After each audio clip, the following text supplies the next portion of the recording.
Meus irmãos, minhas irmãs, meus amigos, mais uma vez, através do trabalho da PASCOM, da Pastoral da Comunicação da Paróquia São Domingos, nós temos a oportunidade de meditar com vocês o Evangelho da liturgia dominical deste próximo domingo, 32º domingo do tempo comum, e é o Evangelho de São Marcos.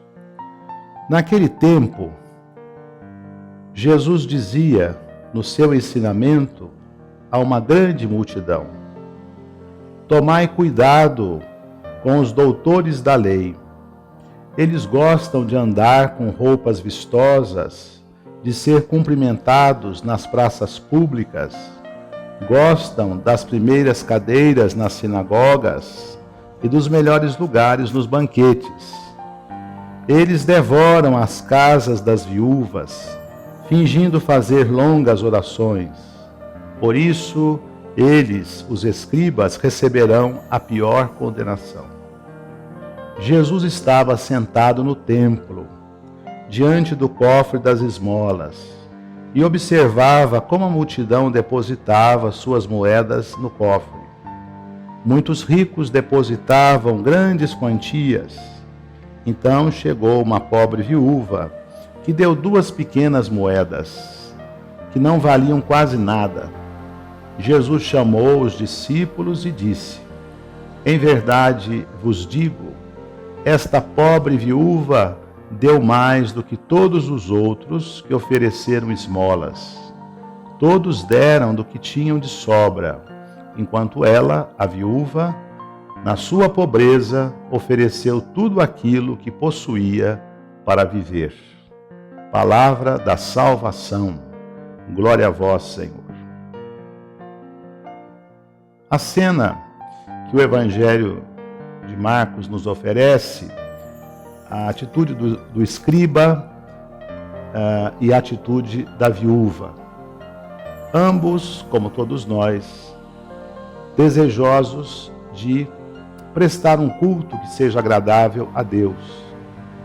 Um culto mediado pela doação, mediado pela esmola, mediado por aquilo que dominicalmente nós fazemos em todas as igrejas, que é dar a nossa oferta.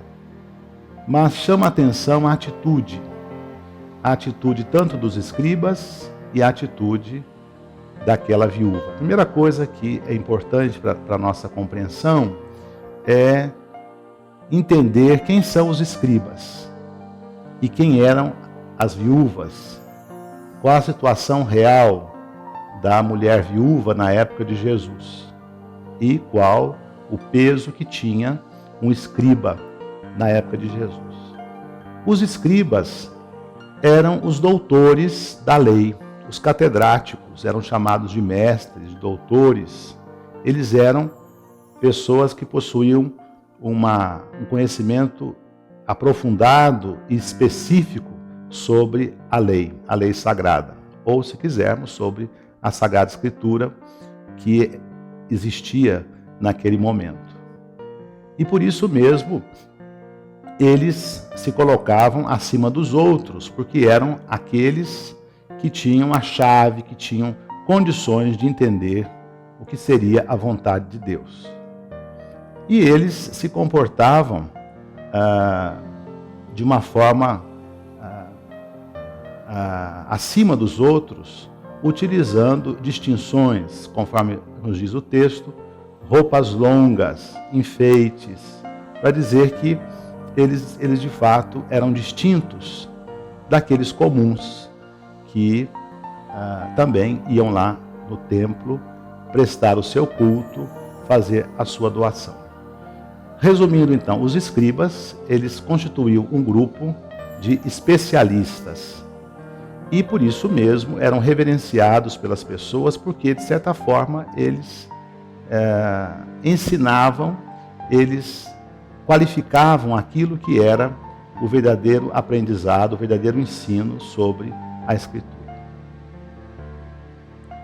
E a viúva? A viúva, ao lado dos escribas, conforme dizíamos, os mestres, os catedráticos, a viúva era duplamente marginalizada. conforme tivemos a oportunidade de dizer em semanas anteriores, juntamente com as crianças órfãos, as viúvas, elas estavam dentro daquela quadra chamada os anauins, os marginalizados, aqueles em relação aos quais Jesus teve um apreço enorme. E esse apreço que Jesus tinha por esses esquecidos fez com que ele ficasse atento à atitude dessa pessoa que também quer louvar a Deus, que também quer sentir-se abençoada por Deus e, assim como os escribas, vai até ao cofre do templo, um dos 13 cofres que ficavam lá no templo. Mas é importante, então, conforme dizíamos há pouco, os escribas, eles gozam de um reconhecimento social, de um reconhecimento comunitário, de um reconhecimento religioso, de que são catedráticos, mestres e doutores da lei. A viúva é alguém marginalizado, esquecido e, podemos afirmar sem sombra de dúvida, alguém que é marcada pela não bênção, já que perdeu aquele que seria o seu guardião. Completamente diferente, diríamos, da realidade do século XXI.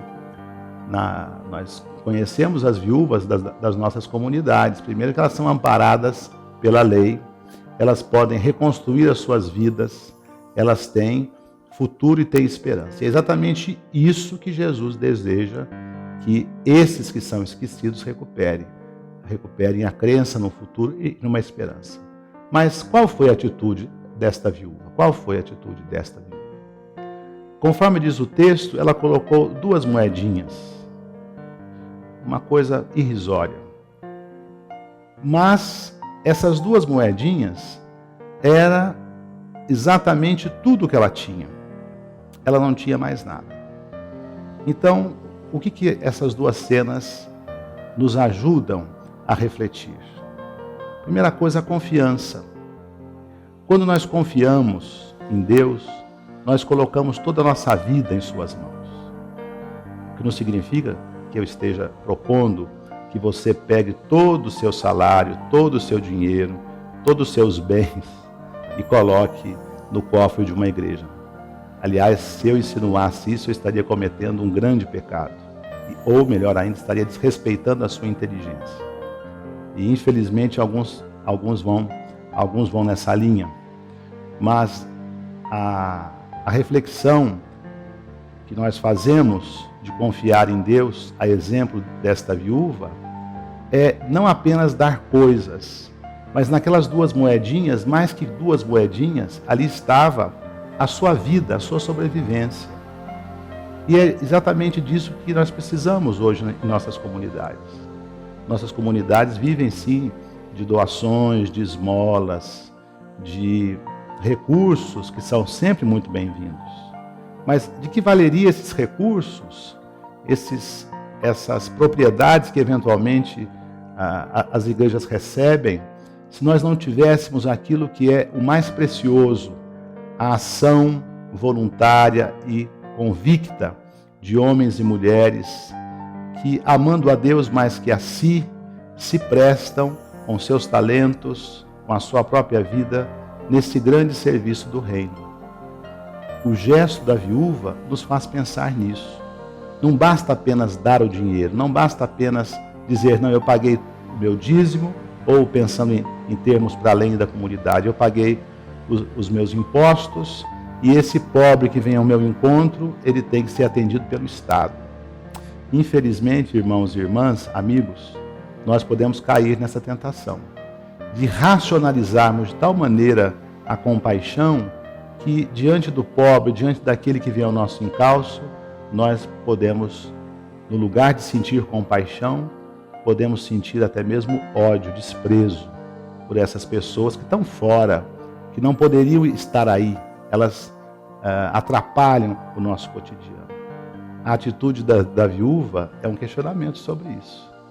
Talvez nós desejássemos encontrar sempre escribas, pessoas que falam certinho, pessoas que têm respostas para tudo.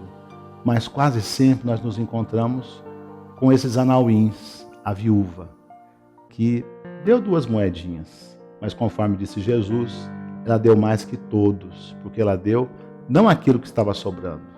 Ela não deu aquela camisa que ela já havia usado por um longo período, ou quem sabe, aquela geladeira que já estava com seus dias contados, e ela então ia comprar uma nova e deu aquela velha, que talvez nem funcionasse mais um mês, mas ela deu tudo o que possuía.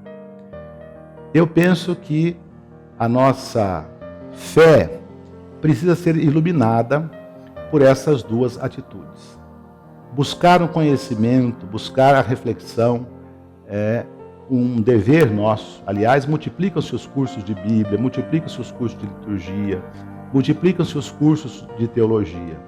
Mas, meu irmão, minha irmã, se nós pararmos apenas nos cursos, nós ficaremos apenas no deleite intelectual de uma fé que talvez não vai dizer mais nada. Agora, juntamente com esse estudo, com essa atitude de um escriba, de um perito, nós precisamos ter esse sentimento de confiança absoluta em Deus. Esse Deus que faz chover sobre a casa do justo e do injusto. Esse Deus que não se deixa vencer em generosidade. Então, que a atitude da viúva seja uma luz para o nosso dia. Seja uma luz para a nossa semana que estamos prestes a iniciar. Que nós possamos confiar tudo o que temos e mais do que temos, tudo o que somos, nas mãos daquele que nos criou, nas mãos daquele que sustenta a nossa vida, nas mãos daquele que desperta em nós o desejo de compaixão, especialmente por aqueles que virão ao longo dessa semana ao nosso encontro. Que essa palavra nos purifique, que ela nos anime e nos dê força para superarmos a indiferença e criarmos a cultura da compaixão. Deus abençoe a todos. Não me abandone, Senhor, vem socorrer,